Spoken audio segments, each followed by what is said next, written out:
welcome back to Trees and Turtles. My name's Imogen. In today's video I'm sharing how to stop being bored. If you are bored, stick with it. I will give you some tips. If you're not already subscribed, make sure to do that. Give this video a thumbs up, follow me on Instagram, and let's get started. Okay, so first thing I want to say, counterintuitively, but I thought I'd start the video with this, being bored can be a good thing, okay? Training your brain to be mindful of the moment and to focus on one task for long periods of time can actually improve your attention span and help you work in a calmer way and make you more productive, okay? I've talked a lot about the benefits of boredom in my videos before, and this is why. However, having said that, sometimes boredom can be an indication of not having enough meaningful work and or leisure in your life to make you fulfilled and happy. It can mean that you're looking for more purpose in your life. A good example of this is when you're in a job that doesn't provide you enough professional development to help you thrive and progress in your career. Or like when you're studying for a course that doesn't challenge you enough, or it's not the course that you want to be studying. So, this boredom is bad. What can be done about this kind of boredom? Number one, assess your circumstances. So find the source of the boredom. If you just feel a general sense of, I'm bored in my life, why is that? Okay, you need to locate the problem, otherwise you can't solve it. So, is it a job? Is it a course you're on? Is it your personal life? Do you need more fulfilling hobbies? Okay, what is the source of your boredom? And maybe there are multiple sources of your boredom. If so, identify them all, write them all down. We will get to them in the next stage.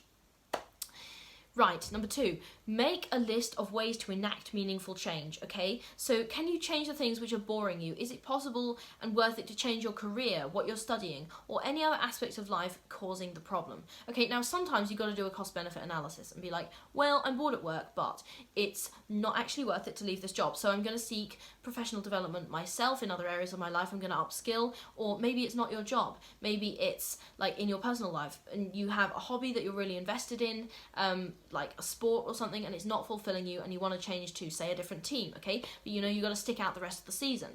So it might be something like that, and you've got to assess whether it's worth quitting right now or waiting till the end of a set period of time.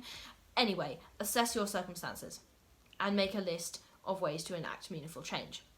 Number three, if you either can't change the main problem or it would be too much trouble for the amount of reward the change would bring, look for other ways to add meaning to your life, because it doesn't have to be about like taking something away. You can add to your life rather than subtracting.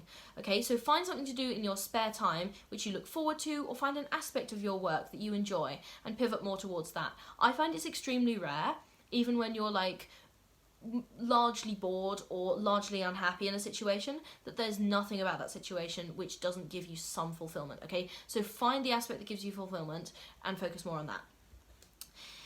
Right, sometimes boredom and unfulfillment are unavoidable. And that is a hard truth, and a lot of people don't want to accept that, and I don't want to accept that either, but unfortunately it is true. So that doesn't have to be the case forever. If you can plan an endpoint for a situation, it can make the boredom a lot easier to cope with. You might find it easier to accept boredom if you know that it's just for now, okay? You think, yes, okay, this situation is really boring, it really sucks, and I'm bored and I want to leave. But there is an endpoint in sight, and that makes it a lot easier for me to wait.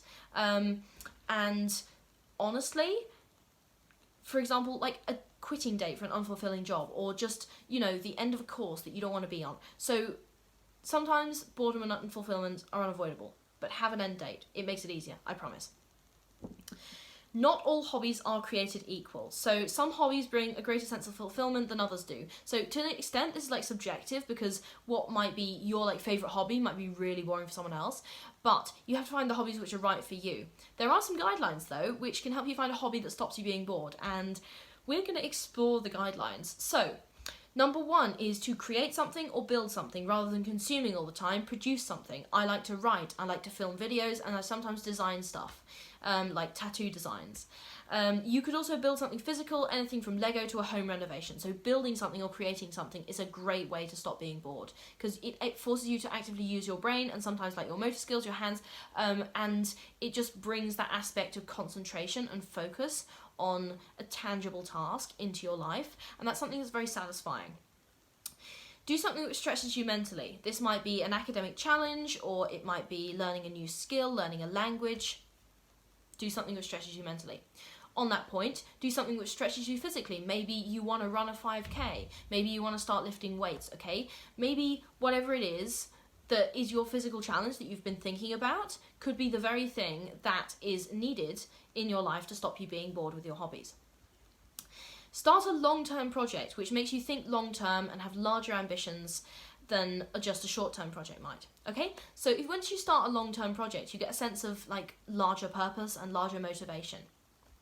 Help someone or contribute to something charitable. This is another way to bring a sense of like tangible achievement into your life and stop you being bored, because I promise when you're volunteering, like they will have a task for you at every single stage of the way and you will not have time to be bored. Cooking. Even just learning a few simple recipes can be therapeutic. I really got into this in my 3rd year of university, and yeah, I wasn't that good at cooking, but I enjoyed it, so it was therapeutic for me, even though I produced subpar or questionable results. But anyway, the point was, the results for my mental health were outstanding, so, and I was the only one eating it, so really, who gives a fuck? And finally, take an interest in your own mind. Self-reflection can help you discover a lot of patterns in yourself and understand your own thoughts better, and maybe understand your own boredom better as well. You're not boring. Your mind is a wonderful and creative thing, and even if you are bored right now, you're not boring, okay? There's a difference.